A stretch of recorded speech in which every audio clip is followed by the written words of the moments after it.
Airbnb is often sold as passive income.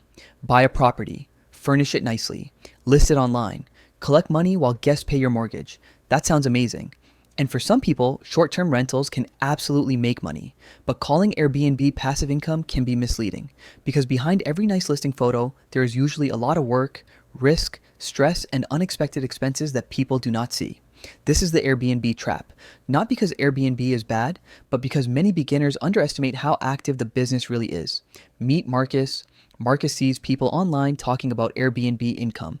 They show beautiful houses, booked calendars, monthly revenue screenshots, hot tubs, fire pits, stylish furniture, and captions like, "Make money while you sleep." So Marcus starts thinking, why not me? He buys a property and tells himself this will be his path to passive income. At first, everything feels exciting. He picks furniture, buys decor, sets up the bedrooms, orders towels, sheets, dishes, coffee supplies, cleaning products, smart locks, cameras, and welcome signs. The listing goes live, and when the first booking comes in, Marcus feels like he made the right decision. But then reality starts showing up. The guest has a question, then another question. Then they cannot find the Wi-Fi password. Then they ask for early check-in. Then they say the hot water is not working. Then the cleaner is running late. Then another guest leaves a bad review because the house was missing something small. Suddenly, the passive income business does not feel passive at all. It feels like customer service because that is what Airbnb really is. It is not just real estate, it is hospitality. And hospitality is active. Guests expect quick replies, clean spaces, working appliances, fresh towels, comfortable beds, accurate photos, clear instructions, fast problem solving, and if something goes wrong, they usually do not want to hear excuses. They want it fixed. That means the owner has to manage people, systems, cleaners, repairs, supplies, pricing, reviews, and expectations. And if this kind of simple money breakdown is helpful, subscribe to Modern Money Explained. This channel breaks down money traps, debt, real estate, budgeting, investing, and wealth building for everyday people. No hype, no get-rich-quick nonsense, just money explained simply. Now let's talk about the costs because this is where many beginners get surprised.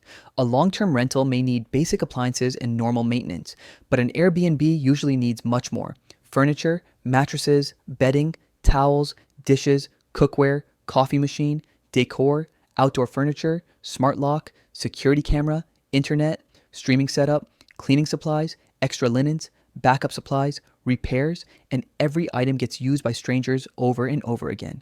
Things break faster. Towels disappear, sheets get stained, furniture gets damaged, walls get scuffed, dishes break, remote controls vanish, and the property has to be reset again and again for the next guest.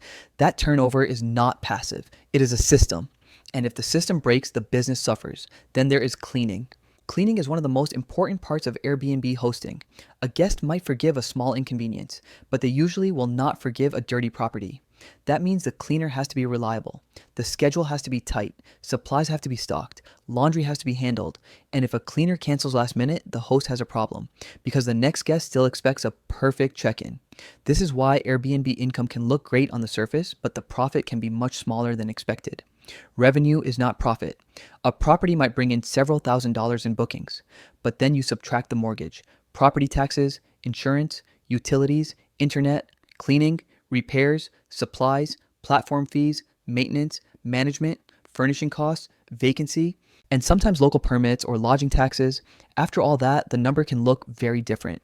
That is one of the biggest mistakes beginners make. They look at revenue and think it is cash flow, but revenue is only the money coming in. Cash flow is what is left after everything goes out, and sometimes there is not much left. Another thing people underestimate is seasonality. A property might do great during peak season, then slow down during off season. One month might look amazing.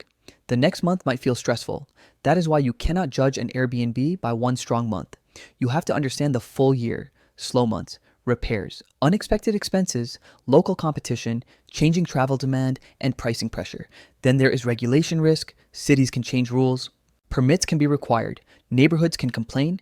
HOAs can restrict rentals. Taxes can change. Insurance requirements can change. And when rules change, the entire business can change with them. That does not mean Airbnb investing is impossible. It just means it is not as simple as buying a house and waiting for money to arrive. Airbnb can work, but it works best when treated like a real business, not a passive side hustle. That means you need numbers, you need a budget, you need reserves, you need reliable cleaners, you need maintenance contacts, you need guest communication systems, you need pricing strategy, you need rules, you need backup plans, and most importantly, you need realistic expectations. Because if you go into Airbnb expecting passive income, every problem feels like a surprise. But if you go into it expecting an active hospitality business, the problems are part of the plan. That mindset matters. So what should someone do before buying an Airbnb? First, run the numbers conservatively. Do not only use best case revenue, look at slow months too. Second, estimate all expenses, not just the mortgage. Include utilities, repairs, furniture, cleaning, supplies, insurance, taxes, and vacancy. Third, build reserves. Short-term rentals can have sudden expenses. A broken appliance, damaged furniture, plumbing issue, or slow booking month can wipe out profit quickly. Fourth, understand local rules. Do not assume every city allows short-term rentals the same way. Fifth, decide how active you want to be. If you manage it yourself, you save on management costs but spend more time. If you hire management, you save time but give up profit. Either way, there is a trade-off. The lesson is simple. Airbnb is not fake income. It is not bad income, and it can absolutely be profitable, but it is usually not passive. It is real estate mixed with hospitality, customer service, operations, maintenance, and risk management. The people who do best usually treat it like a business. The people who struggle usually treat it like easy money. So before you buy a property because someone online called Airbnb passive income, ask yourself one question. Do I want to own an investment? Or do I want to run a hospitality business? Because with Airbnb, you might be doing both. If you found this helpful, subscribe to Modern Money Explained for more simple breakdowns of money traps, debt, real estate, budgeting, investing, and wealth building for everyday people. And remember, this is educational content only, not financial advice.